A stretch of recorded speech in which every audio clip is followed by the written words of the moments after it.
He's going to be here next week. Maybe we just do it next week on the basketball.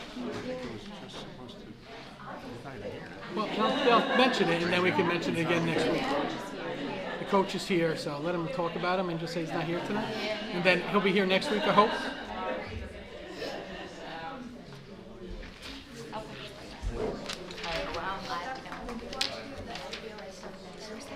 The FBLA stuff next week, so you're saying? It's up to you. We can wait till next week.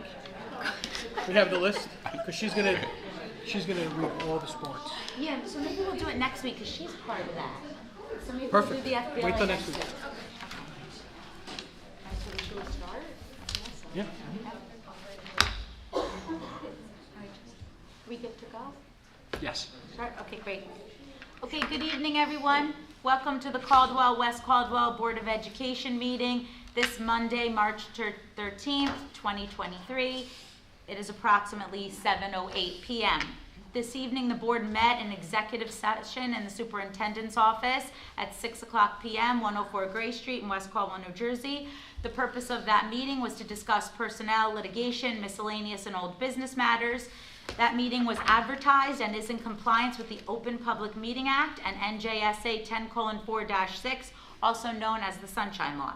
The matters discussed will be made public when confidentiality is no longer required, and formal action pursuant to said discussion shall take place only at a meeting to which the public has been invited. This public conference meeting is being held via live stream and here in person at the Harrison School Conference Room, where all community questions and comments will be welcomed.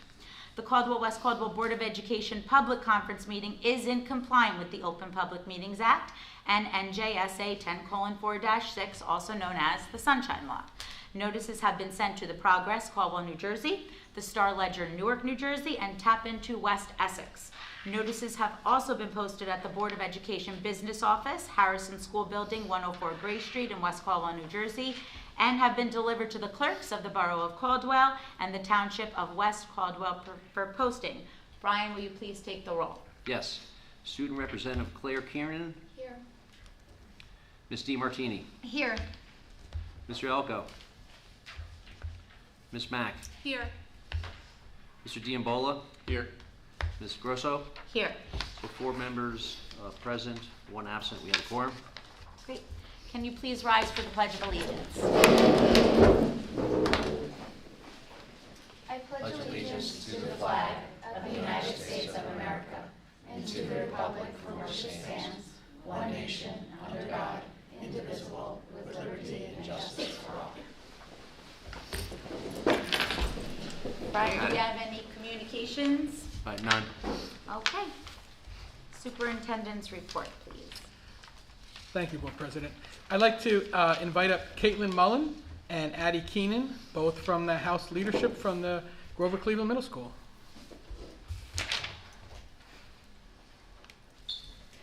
Good evening, Dr. Conklin and Board of Education. I am Addie Keenan. And I'm Caitlin Mullen. And we are both House leaders for the House of Leadership. Our upcoming advisory lesson for all of the grades is focusing on mental health awareness. The 6th grade lesson will teach students strategies on overcoming test anxiety. The 6th graders will explore tips to reduce test anxiety, which includes pre-test meditation, good sleep habits, and studying strategies. The 7th and 8th grade students will learn coping skills to manage anxiety and how to utilize an anxiety breakdown worksheet. This tool helps students break down worries and stress by gathering tools you can use to manage those feelings. Some of our latest events are readathon and volleyball. So our latest house event for House Points took place these past few weeks. The school participated in a readathon in February. The House of Knowledge won the competition with the most minutes read by students. Last week was a volleyball tournament that was run by the House leaders. This event was played on Monday for the first round and Friday for the finals. The winner of the tournament was the House of Endurance. An upcoming event we have taking place at the middle school is Make a Difference Day on April 6th. This day is to honor Mr. Brown and to recognize different nonprofit organizations that help our community. Some of the speakers include the Wounded Warrior Project, United States Coast Guard, J Fund, New Jersey Special Olympics, Grover Cleveland Birthplace, Newark Pride, Boys and Girls Club, World Wildlife Fund, New Jersey Sharing Network, Diversity of Dance, I Want to Move Your Lawn, Rosemary's Rescue Ranch, James Caldwell High School's Self-Advocacy Club, Interact Club, and National Honor Society. Local offices, like the public offices and the Board of Education members. Another event is collecting things. So this year for Make a Difference Day, every student will be participating in a service project. 6th grade students are making chew toys and collecting dog and cat food for shelter animals. 7th grade will be assembling brown bags for a food kitchen, and 8th grade is collecting toiletries and books for victims of domestic violence. Each grade was given a list with different items to bring in for the service projects. All items should be brought in by March 30th. The life skills class in the middle school has been very busy this marking period. In life science, students have been working with the Caldwell Library on horticulture projects funded by the Women's Club, Rotary Club, and the Kiwanis Club, as well as purchasing items from Ace Hardware for the start of our greenhouse this season. In life skills math, students have practiced budgeting, figuring out tips and taxes on items when at the Caldwell Diner purchasing lunch. In addition, we walked various sites to practice our safety skills when walking and out in the community, such as the Veterinary Medical Center of Caldwell and Paintland.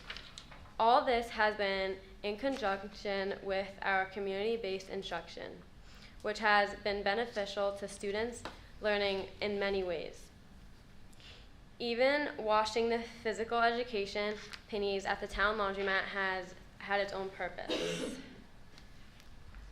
Also, special thanks to Sergeant Detective Apicilla from the Caldwell PD who assisted us with a lockdown drill during each lunch period to practice being prepared for what we should do in the event of an emergency in the cafeteria. Does anyone have any questions? Thank you, Dr. Conklin and board members, for your time and continued support. Thank you.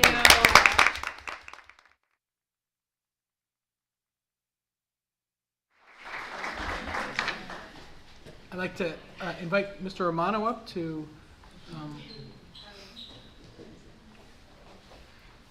recognize some amazing students.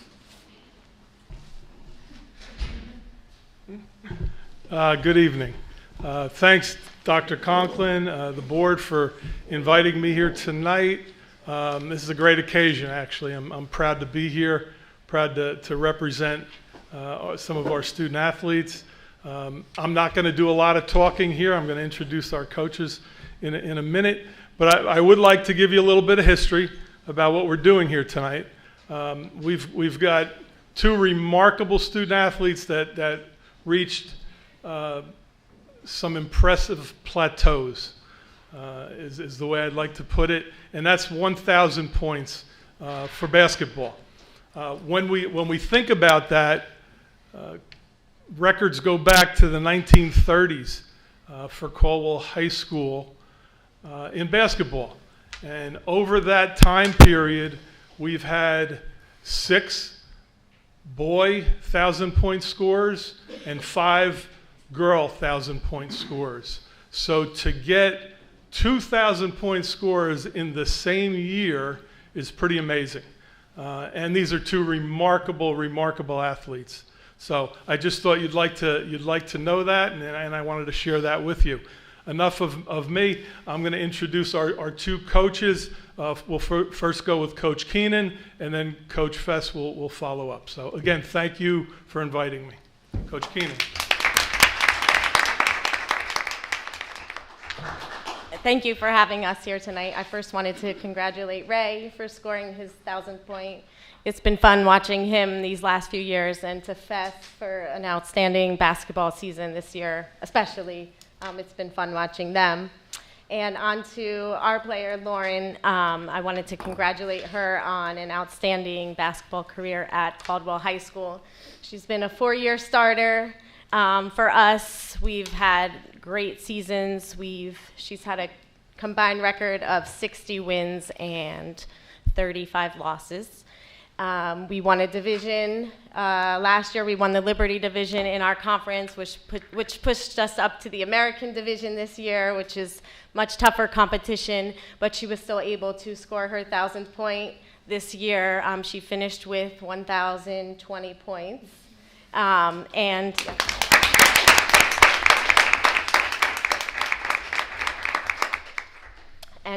it has to be a school record of 246 three-pointers for her career. Oh my God. Yes.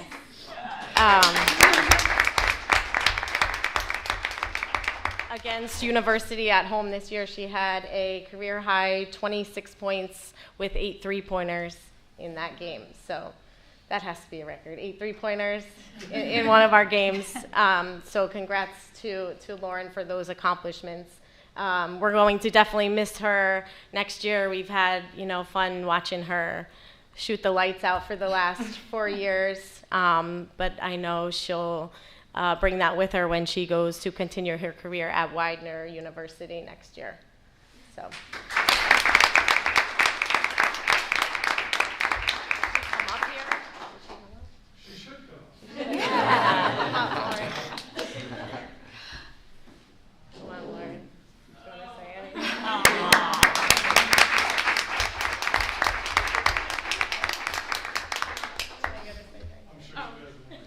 She doesn't want to say. Thank you guys for having me. It means a lot. Thank you, Keenan, for being an amazing coach the past 4 years. Thank you, Mr. Romano. And most of all, thank you to my parents for continuing to support me. So thank you, guys. Yay.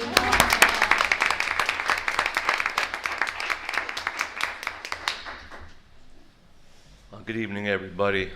Thanks for having us here tonight. Congratulations to Lauren, first of all. She did a great job. And Ray just rolled in, probably from baseball practice. He was at an all-star game yesterday for the state, and he's just busy. He's busy with everything. It's been an honor to have coached Ray these last 4 years, and as a sophomore, we played half a year with COVID, and it's really impressed with that. He's able to achieve his 1,000 points. But we are so very proud of him. It's never about him. It's always about the team, and it's always about how are we going to be, and who do I guard, and how is our team doing. And if you ever mentioned him over the course of a game or after a game, he kind of shied away from the limelight a little bit, and the focus was on the team. But it is fitting that he went out and got his 1,000th, and he did get recognition because he didn't seek it, but we kind of had to seek him out. Like tonight, he come rolling in late and hoping nobody would notice, but that's just the way he is, and his face is the same whether he scores 10 or scores 30. He's happy that we win, and he's happy for his teammates. One of the most important things to me is that he's a great teammate, and he's a great great representative of our school, and just so happy to have coached him. And the success the team has had mirrors the success that he has had, and it's only fitting that he should get this honor tonight. And I know he doesn't want to say anything. He'll come up. He'll say something.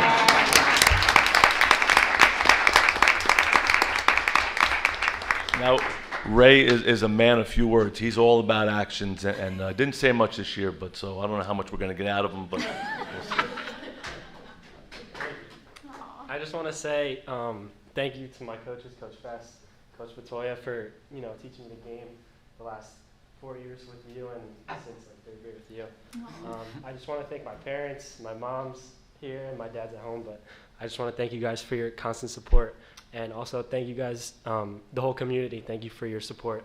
Attending all the games. It's just great that we have such a great community behind us.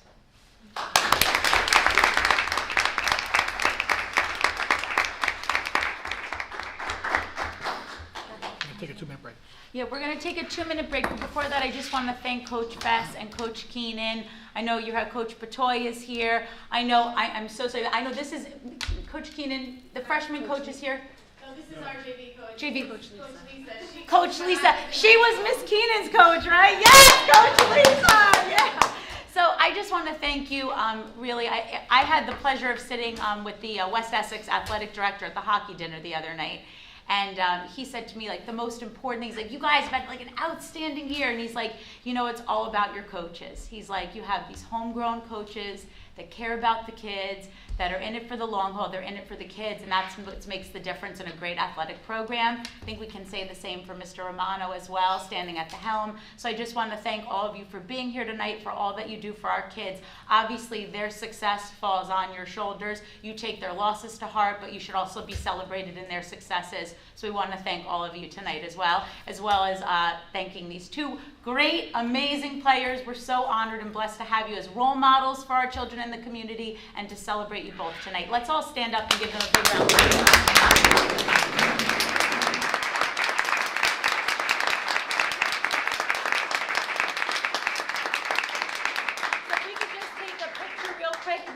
Quick picture, and then I know they're going to go. They're probably tired, exhausted.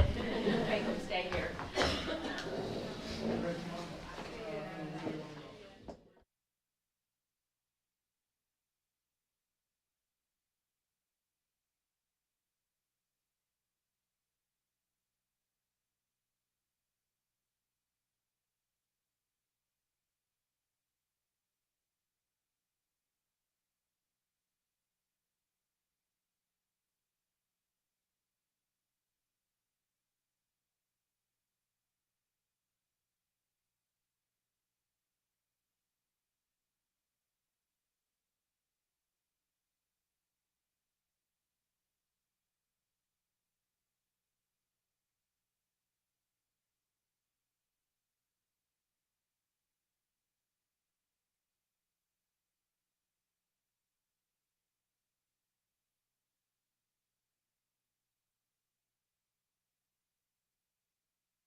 We're going to transition to a mid-year strategic planning update. So if everyone could watch the screen.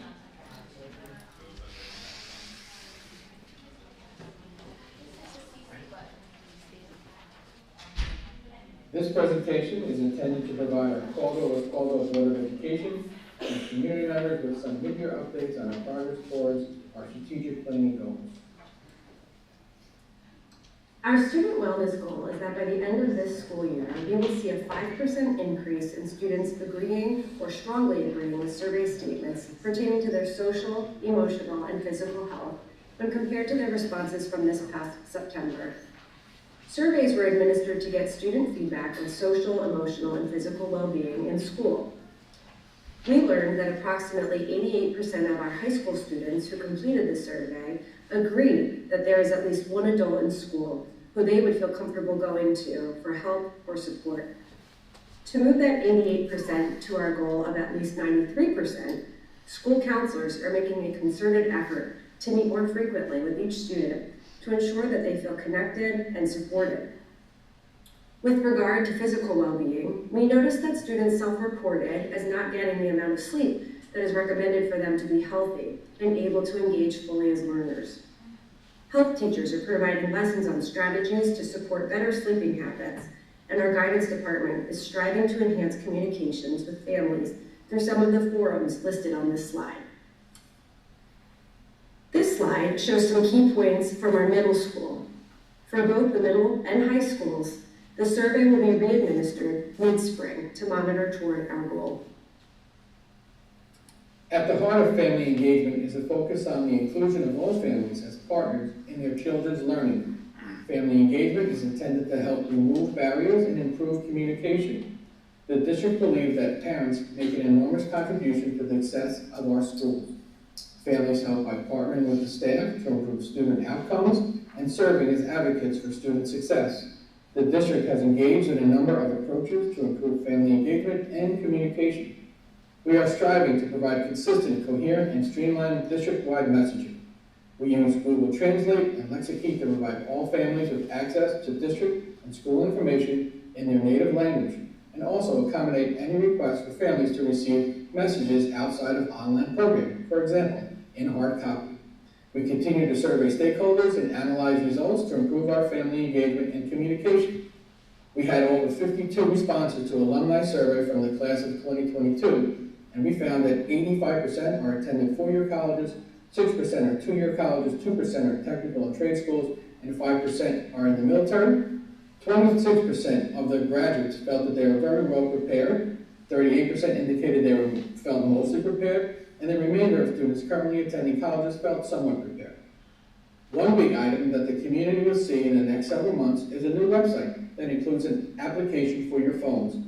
We have heard from many families that the current website can be challenging to navigate, and are in the process of updating and making the website and the other online platforms more user-friendly. This slide shows our community equity and inclusion goal. We have successfully completed part 1 of this goal to ensure that 100% of our staff has engaged in professional learning to create content and language objectives for our English language learners. Also, you'll see on the screen a graph of the history of ELL student enrollment in CWC schools. And another way that we supported inclusion is through our co-teaching practices and professional development at GCMS. During the spring of last school year, families, staff, and students were invited to join the district's Comprehensive Equity Planning Committee. Since then, a committee of teachers, administrators, board members, parents, and students have convened to conduct a needs assessment informed by multiple data points, to develop measurable 3-year goals, to target areas in need of corrective action, and draft implementation plans. The committee is meeting once more by subcommittee to focus on goals surrounding personnel, instructional programming, professional development, and school culture. The plan will then be shared for board and state approval before being implemented across the next 3 school years. This year, Promethean boards have been installed in 74 classrooms. Our Promethean board is an interactive instructional screen that seamlessly integrates technology and further engages students in learning. So far, 50 elementary classrooms have Promethean boards. Our technology integrator coach, Cindy Halen, did coaching cycles and led after-school professional development sessions for teachers. Our library media specialists are teaming up to help our classroom teachers identify opportunities to enhance our final social studies unit by integrating more technology. What you see on the screen here is a picture of students working on a Promethean board, and then also at the secondary level, teachers have been working to develop units highlighting different educational sites. An example here is a Nearpod lesson with the parts of a cell. We will now share progress towards our elementary and secondary ELA goals. This year, our goal is to have 70% of our students in grades 1 through 6 reading on or above grade level. We began the year with 56% of our readers on grade level. By January, we increased the number of students reading on or above grade level by 6%. So far, 237 students have made over 1 year of growth in just half a school year. Thanks to all of the data that is now available from our running records, Linkit, Foundations, and Phonics First assessments, sight word inventories, and other classroom data, we are able to pinpoint areas for additional support and use this data to plan for targeted instruction. This next screen shows an update of our progress for ELA goals at the secondary level. Our goal this year is a 10% increase from our fall test. A couple things to note, Lincoln is predictive of how students will perform at end-of-year tests like the NJSLA. Students that are considered proficient score either bubble, meeting expectations, or exceeding expectations. Also, this data shows for the 9th and 10th grade classes, the courses that are on grade level only. And another thing to note is that Lincoln cut scores increase as the year goes on.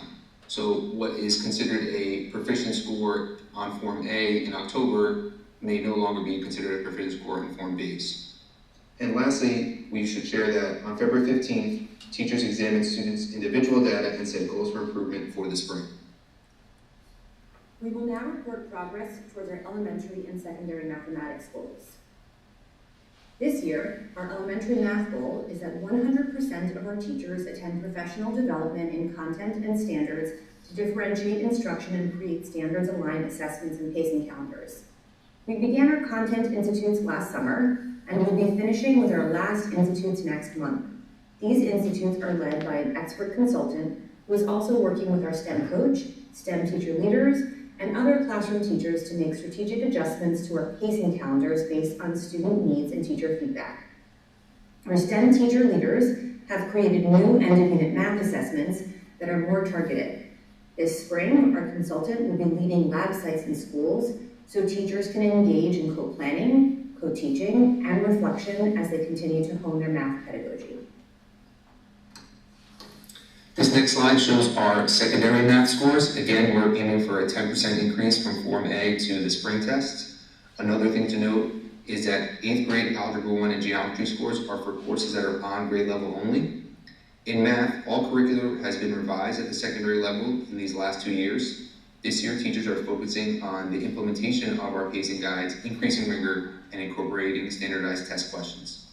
Also on the February 15th half day, the math departments spent time with further breakdown of each test by topic, analysis of the questions on each topic, and plan for instruction and assessment strategies for spring test improvement. We have aligned interventions and supports in 3 main areas. This year we launched the Lincoln Parent Portal, which provides families with access to detailed information about student progress. At the elementary level, our ELA and math committees have led evening events for families designed to provide them strategies to help their children at home. Our teachers and administrators have engaged in some powerful professional learning this year. Our teachers are leading learning with the colleagues through teacher learning teams. They are deepening their understanding of math content and standards. They are working with our instructional coaches and supervisors and making ongoing revisions to curriculum and assessments so they are further aligned. Together, our teachers and administrators are doing comprehensive data reviews to identify individual student needs, trends, areas for growth, and areas of celebration. Our students are benefiting from additional support through our Smart Support programs. Planning is underway for our Smart Summer Academy. Teachers have been able to expand their classroom library through purchasing many additional texts that match the levels and interests of their readers. Our elementary teachers are utilizing the idea block to provide interventions to students within the school day. Finally, our teachers are utilizing many of the exciting technology tools to provide students targeted support and access to our curriculum. Some examples in math are using Delta Math for self-directed practice and Desmos for exploration of concepts. Thank you to our teachers, families, coaches, academic interventionists, school counselors, coordinators, teacher leaders, support staff, and most importantly, our students for modeling our core values and our mission to foster, inspire, and champion learning for all.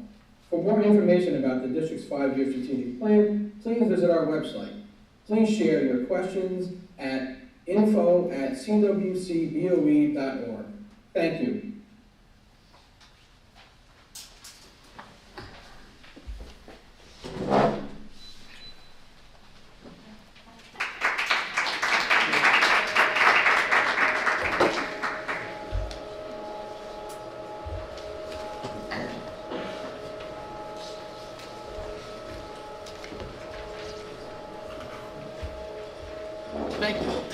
We wanted to use Screencastify to make sure that it was easier for families and the community members to watch the video at home, so that way they don't have to watch the whole entire board meeting to get the video. It'll be posted tomorrow on the website. They just click on it and they can roll through each slide. Thank you. Just want to take a moment to just thank our teachers who are here. I know we lost two, but Ms. Reyes and Ms. Lovato for representing the association being here tonight, the administrators who are here this evening, and those who aren't. Thank you all for the hard work.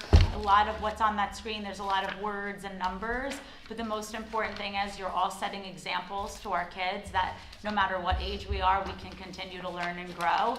And just on behalf of the entire Board of Education, just want to thank you all for the amount of intense effort and commitment that you're putting into making all of this possible. And every day we grow and every day we learn and get better. And I just want to personally, again, on behalf of the board and the board members that would like to comment, please tell me to shut up. We all know I talk too much. But I just want to say thank you all so very much. So thank you. So let's have a little bit of a round of applause.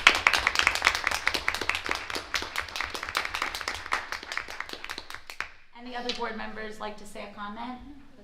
I just want to add, Clear. we all appreciate you, even if some of them don't show it. You guys, we know that you do a lot for us, and it does. We appreciate it. Out of the mouths of babes, there is truth. Let's give Claire a round of applause. This is why you're so valuable here, right? Thank you. Thank you. More valuable than us. Thank you.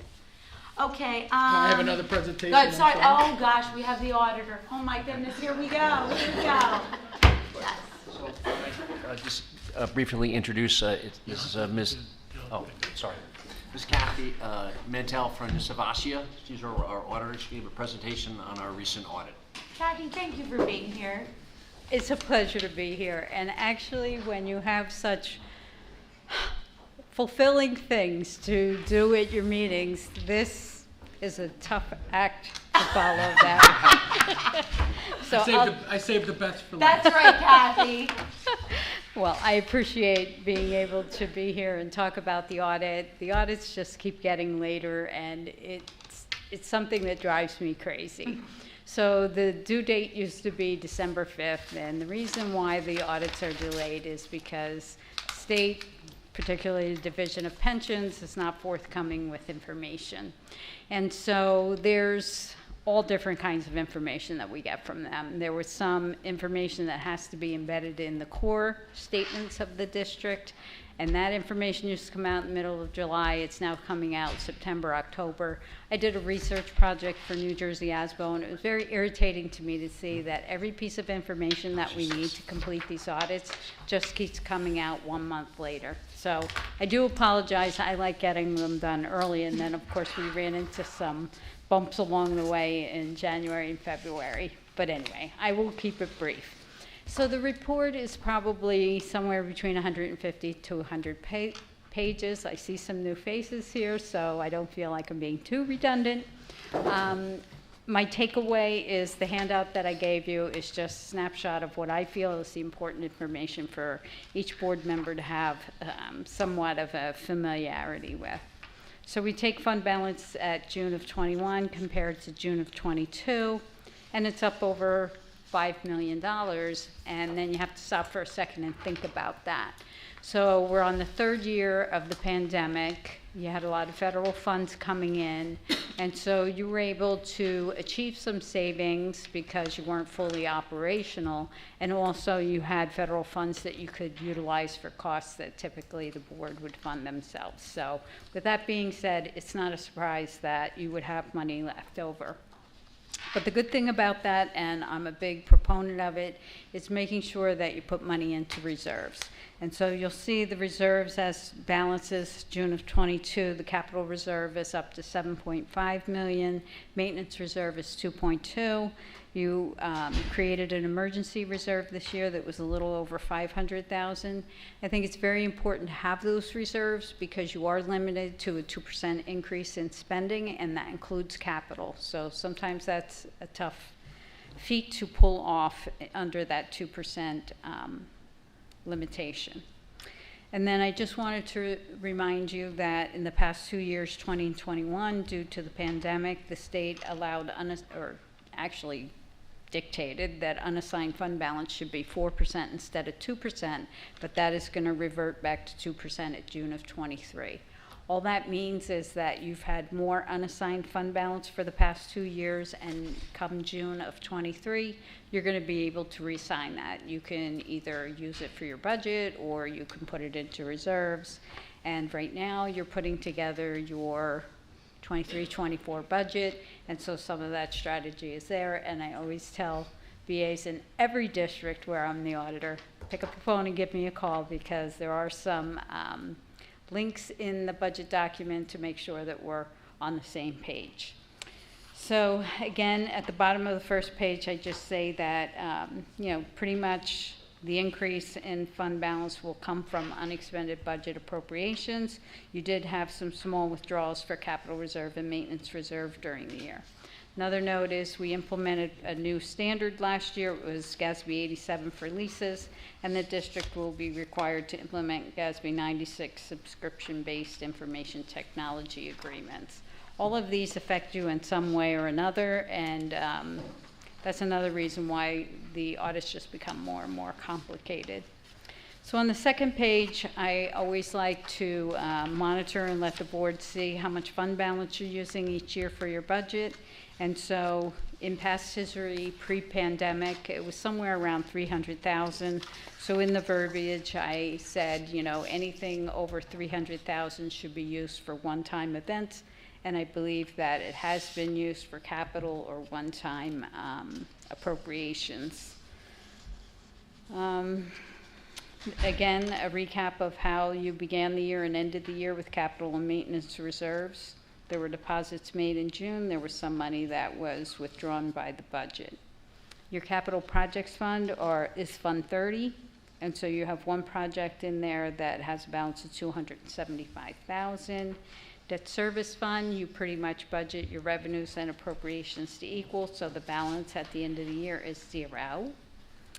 Food service fund was very affected by the pandemic, and so you'll see that in 2021, the federal and state subsidies were over $300,000. In '22, they were over $800,000. And you see the increase in operations in '22, more operating revenue. So hopefully in '23, we'll see numbers that are fully operational. But the takeaway in the food service fund is the operating net position at June of '22 was a little over $400,000. And I believe I said that the calculation that you have to make in terms of what the net cash resources should be was $158,000 over. And so our opinion was, you've been through a pandemic, you're trying to adjust to all the things that happened, and so I feel as your auditor, you should have some time to get that back to normal as well. And I think in talking to Brian, it probably will be in '23 or very close to that. Continuing education program, again, the changes in operating revenue and expenses, you can see it was more operational in '22, and the unrestricted net position at the end of June of '22 was a little over $300,000. And the last bit of financial information are long-term liabilities. So the district has bonds issued on some of its capital projects, paid down annually on a developed schedule. There are some bond premiums associated with those bonds. They expire in the same proportion as the bonds. Finance purchases payable were capital leases, but with the new standard, we have new terminology. And then net pension liability, PERS portion only, because the state pays for the TPAF portion. And then the district still has some employees who are collecting pension through the Essex County Pension Fund. And that was another thing that we had to wait for. I think their information came out the end of December or sometime in January. So we have a lot of things we have to wait for. And then the compensated absences are the accrued sick and vacation time that employees have. Again, not a big fluctuation there. And final comment is, it's a big audit. It's not just financial statement audit. It's an audit of NJDOE requirements, and there's always more. In fact, this year they added the employee health benefit plan, so they're trying to prove that they're saving. So they said, okay, auditors, you need to take a look at this information. So that was added to our plate this year. And beyond NJDOE requirements, we have to look at federal and state grants. So if you spend more than $750 in federal grants, we do a federal single audit. If you spend more than $750 in state grants, we do a state single audit. What that means is we have another compliance supplement of procedures that we have to perform, and we have to do a risk-based selection of programs. You can't pick the same programs every year. They have to rotate. So with that, through all of that, through everything that we bother your district for and that they provide to us, we have no audit recommendations. And I really don't want to slide over that. That's impressive.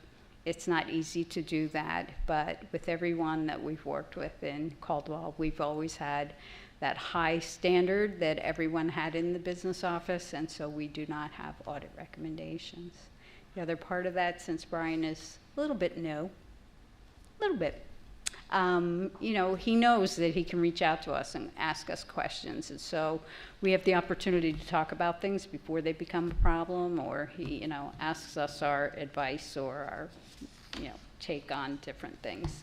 And he's very active too in his association. So all of those things add to a successful audit. So I want to commend him and his staff. Really wonderful working with us, and we appreciate it.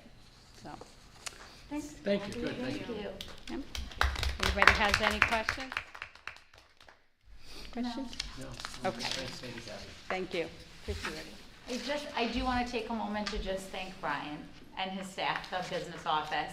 Brian deals with a lot. He's the business administrator, and for people out there that don't already know, he's also the board secretary.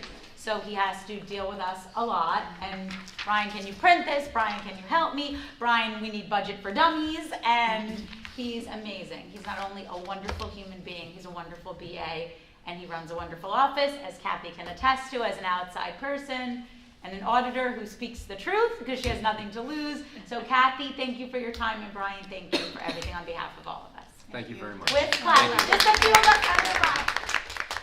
Thanks very much. Thank you, Kathy. Board President, I just have one more comment. Tonight's presentations and recognitions were just a small sampling of what's so great about Caldwell-West Caldwell Public Schools. CWC has so many outstanding student athletes. I asked our student representative, Ms. Cunin, to help us recognize their accomplishments. Ms. Cunin, you have the floor. There's a lot of them. We're very fortunate. We have such great athletes to watch. It definitely keeps our years entertaining for those of us that get to go to all the games. So here I have some fall and winter athletes who made the Super Essex Conference teams. So starting off with the Super Football Conference, we have the first team offense, quarterback Luke Curzum, Harry Bolin, Joey Marinello, and Mike Fano. First team defense, we have Thomas Cater, Julian Casal, Louis Animone, and Lucas Latimer. Second team offense, we have Ryan Lawrence, Mark Simone, and Mike Platt. Second team defense, we have Mike Mignon, and honorable mention, Jake Gruzos.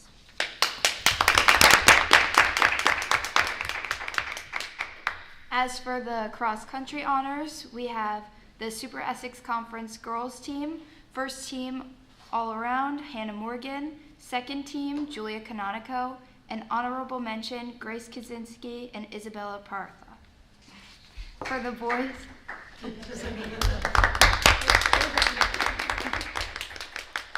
boys, we have first team, Jack Goldbach. Second team, Ben Latimer. And honorable mention, Brendan Healy.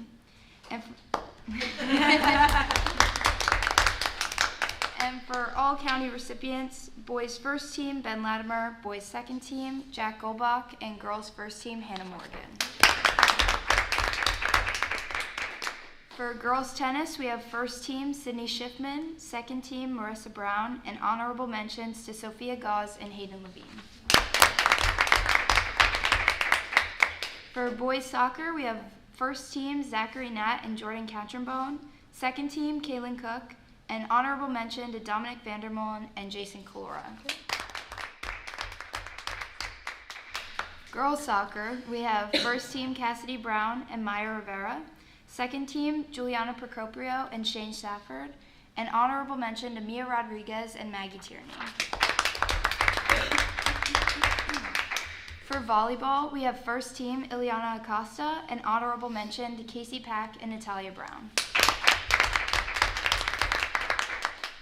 For field hockey, we have Ella Pasquarelli with first team all-section conference, and as well as first team all-union and Essex conference. Mia Martinez with an honorable mention in the Super Essex conference, and second team all-union Essex conference. Tegan Quinn, we have first team all Super Essex conference as well as all-union and Essex conference. Olivia Solkai, we have second team all Super Essex conference as well as an honorable mention from the Union and Essex conference. Abby Tolchin, we have second team for both the Super Essex conference as well as the Union and Essex conference. Peyton Marston, honorable mention in the Union and Essex conference, as well as Riley Nolan, who received an honorable mention in both the Super Essex conference and the Union Essex conference. Now we have ice hockey with the NNJIHL conference. First team, Clay Pryal, and honorable mention to Joey Castellano. As for boys basketball, we have first team Ray Zamlu, who was also chosen for the New Jersey North and South All-Star Game, as he also made his 1,000 points, as he was mentioned. And then we have Rocco Cicchetto on the second team, and honorable mention to Ryan Lawrence and Mike Zamlu. Girls basketball, we have first team Cassidy Brown, second team Lauren Sanderson, and honorable mention to Kayla Ishigami and Natalia Brown. For wrestling, we have first team Ian Flanagan and Lorenzo Camano, second team Carmen Sipper, Dominic Holler, and Nick Mignon, and honorable mention to Michael Mignon and Kenny Yu. For the bowling team, we have an honorable mention to Justin Cohen. Yeah. And finally, for our swim team, we have first team Caroline Murray and Finn Coogan Russell, second team Ella Lepis, and honorable mention to Tommy Nappy and Emma Britt. We also want to mention our weight room program at the high school has been running. It goes through all seasons, and this year during the winter season, we had 88 total participants who were working to gain more strength and become better players prior to the season starting. And I want to recognize Dan Romano Jr., who runs the weight room. He does a great job teaching everyone good form and how to truly capture your true potential prior to even touching the field, because there's a lot that goes into having so many great athletes in our program. So a lot of the success comes from the work they do off the field, which is helped out by him and the weight room. Great. Thank you so much to Claire Kiernan, our very valuable student representative this evening, and always. Thank you, Claire. Okay, that was a lot. That concludes my report. Yeah, thank you. Great superintendent's report. I don't have anything to report, so we're skipping the president's report. I think I spoke enough. Let's go to committee reports. We do have curriculum and technology. Ms. Greenlee. Great. Hi, yes. So we met this evening on March 13th at 5:15. It was Dr. Conklin, Ms. Jacobs, Ms. Jones, Miss Bahoudin, Ms. Mack, and myself. And the purpose of our meeting was to discuss, revise and approve BOE review of curriculum, courses, and related materials. Some of the highlights from that meeting include a discussion around the professional development plan and the comprehensive equity plan that the staff have all been working really hard on throughout the year, and plans for upcoming years. We also discussed at the elementary level a science program offering for this summer that'll be available to our students, also looking at next year and the possibility of offering some STEM programs. We had a discussion around field trips, and also about a 5th grade performing arts unit that will be starting in our elementary schools in a few weeks, which seems very exciting. And we also discussed our SAT prep courses, how successful that they were in the fall, winter, and spring sessions, and also the possibility of having a summer session, and a goal of ensuring that all students, especially juniors, will get into the course so that no one has to be waitlisted, which very excitingly no one did this year. So it's great. Thank you. Great, thank you. Let's do approval of minutes. Do I have an emotion to approve the minutes from, sorry. I don't think we're doing anything this week, right? We're not gonna approve minutes. Okay, sorry, that's my fault, so sorry. Okay, we're not voting on anything this week, so, let's do public comments on agenda items only. Since it's just a very small crowd, I'm just gonna read our blanket statement once. It applies now and at the end of the meeting to our public comment session. So, public comments right now on agenda items only. Public participation shall be governed by the following. The participant must be recognized by the presiding officer and must preface comments by an announcement of their name and address. Statements are to be limited to 3 minutes duration and may only address items on the agenda at this point in time in the meeting.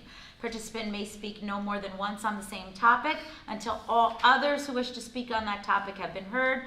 All statements shall be directed to the presiding officer. Boards use the public comment period of the meeting as an opportunity to listen to citizen concerns, but not to debate issues, or to enter into a question and answer session, or a cross-examination between the public and individual members. Be aware that not all issues brought before the board will be resolved this evening. Boards may respond to public comment by seeking additional information or by delegating the authority to investigate the issue to the superintendent or his designee.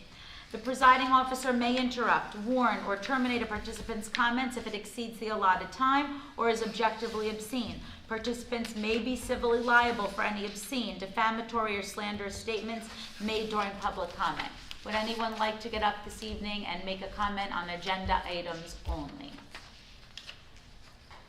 Joan?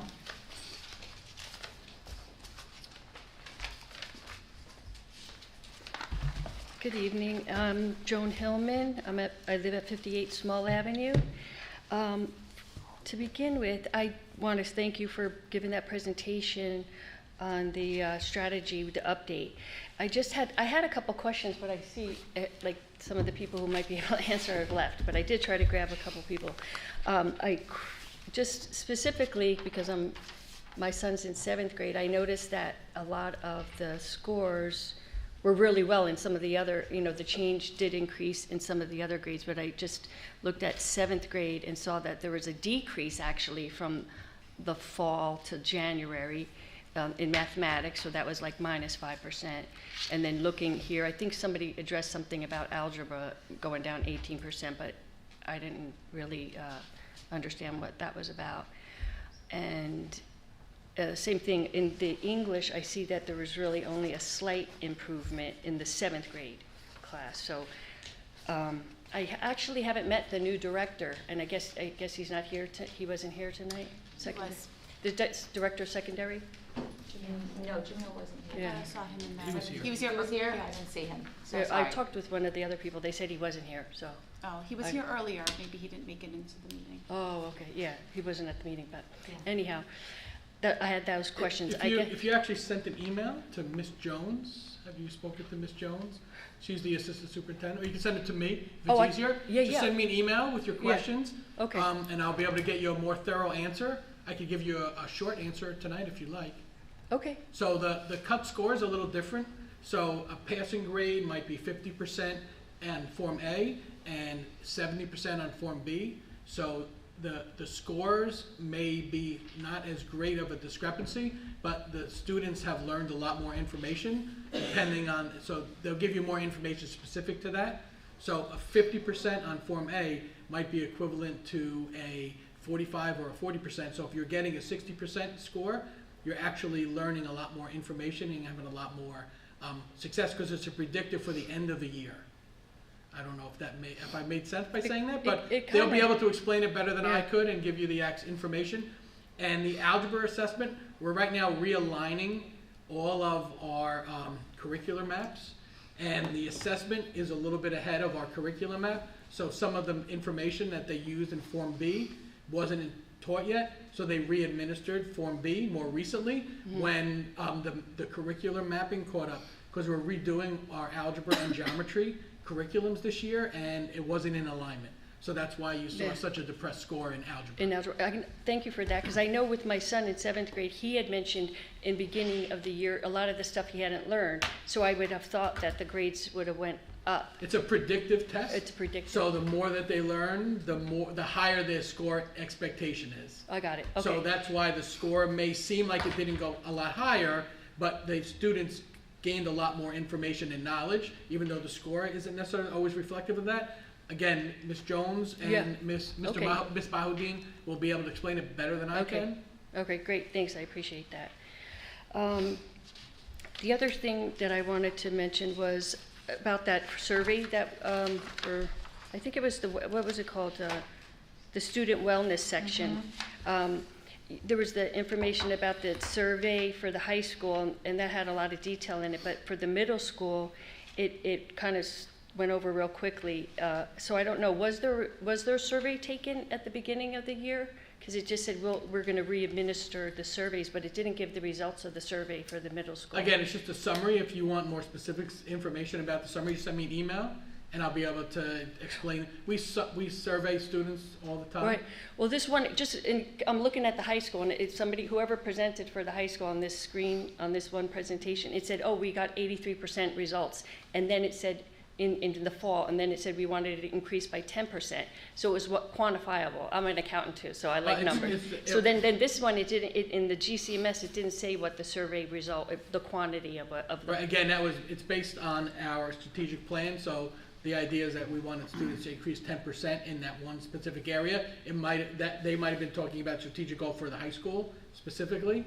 I don't remember it off the top of my head. Well, it was just very general. Did anybody else notice that, what I'm talking about that survey? It really wasn't that specific about, it was like very quickly went over it. The high school was very more detailed, and this was just said we're going to re-administer it. But so who should I follow up with on that? Just send me an email. Okay, yeah. And I'll put you in contact with the person that could help you depending on what your question is. Okay, great.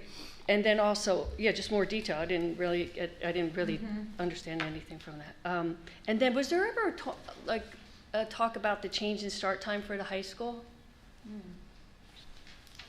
No, there's no. No, because I know that the New Jersey legislation had recommended that, and that the districts were going to look at that individually. But I didn't know. But I know some other districts have already. Well, our time is pretty late as it is now. A lot of the high schools they're talking about start at 7 o'clock or 7:20. Ours is already 8 o'clock. So we're later than most high schools. Okay. Thank you. And then one last, the other, moving on to the next, because does anybody else want to get up here? There's nobody else here. It's okay, John. Okay. One other question was just about the curriculum and technology. It has here about, oh no, not that. About the HIB report. I saw it online. You're going to go over the HIB, is that it? Well, we're not going to do it. We're not voting on it today, Joan. It's just listed there. Oh, you mean the period 1? Yeah. Where was that? So that's a violence and vandalism report. So that summarizes all of the violence or vandalism or HIBs that were the first quarter of the year, first half of the year. That's right. I lost it on this handout. Anyway, it's an attachment. It just summarizes each school. Yeah, I saw that. So now I just saw it online, and I don't see the attachment here. It's not there. It's only online. It's not part of the agenda. This is just the agenda. Just the agenda. It doesn't have the attachments. We don't print out the attachments. Yeah. Okay. Thank you. So anyhow, what I saw was it said, I think it was from September to December. It said there was 10 HIB for the high school, 9 for the middle school, and I just not knowing any references. Is that typical? That seems high to me? Is that high? It's a little elevated from last year. What's a little? Maybe a handful of more this year than there was last year around the same time. For high school and middle school? For the high school and middle school, yeah. Okay, and then there was a column that said it said alleged HIB. Are you familiar with that report? What does that mean? So that means that they're reported, but they're unfounded. Okay, and then that number kind of seemed high too. Is that typical? Usually that's a larger number than founded ones. Right. There's a lot of reports that we receive that Right. people assume meet the definition of HIB. HIB is a very specific definition. Right. So it may be an instance where students have a conflict and they say inappropriate words to each other that aren't school appropriate, and people report a HIB and we investigate it. That would be an alleged or unfounded HIB. So we have, usually there's many more of them than there are actual HIBs. That's what I would think too, but that's why these numbers are a little bit higher than they have. They're higher, and honestly, talking to other superintendents, they're higher across New Jersey at this point in the year. Okay, and so what are we doing to address that? To address the HIBs? Yeah. So we have training opportunities at the schools. We're bringing in additional supports and services. The guidance counselors, school counselors provide intervention support services. We're enforcing our student code of conduct. Okay. And then one last question, because I had reached out to the guidance counselors about, I had seen that they were going to meet with each kid twice a year in the middle school. And I know that didn't happen last year. And I asked my son this year. He said he met with somebody, but it wasn't his guidance counselor. Does anybody know what's going on with that? You'd have to talk to the building principal. I couldn't speak to that. It was in the presentation. That was part of the student wellness presentation. I know, but I couldn't speak to specifically if you're who saw your son or. Oh no, it's just that if that's happening, like who put that part of the presentation together? I guess that's who would do it. So are the counselors scheduled to meet with the kids twice? Is that what you're asking? Well, that's what it says. Yes, then they're scheduled to meet with them. And I couldn't say specifically who met with your because son. it wasn't my son. It wasn't his guidance counselor. I was just wondering who would I follow that up with? You'd have to ask the principal. Okay.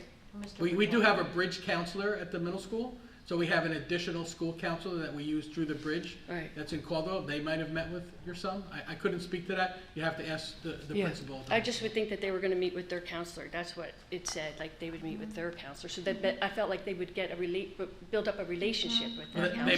They may be planning that as well. I couldn't speak to I don't that. know. Yeah, I know. Okay. You'd have to ask Mr. Bertolo. I will. Thank you so much. You're welcome. Thank you, John. Thank you.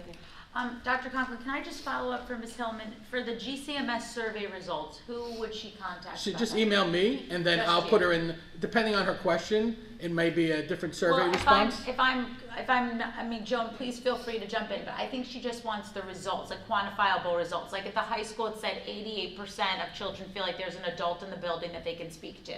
So I think what she's looking for is just the results, right? Like what were the questions administered and what the results were. She can just email me. Okay, so that would be Dr. Conklin, Joan. And then as far as your follow-up with the counselor, like again, to Dr. Conklin's point, just email Mr. Bertolo. He'll be able to give you more guidance on that.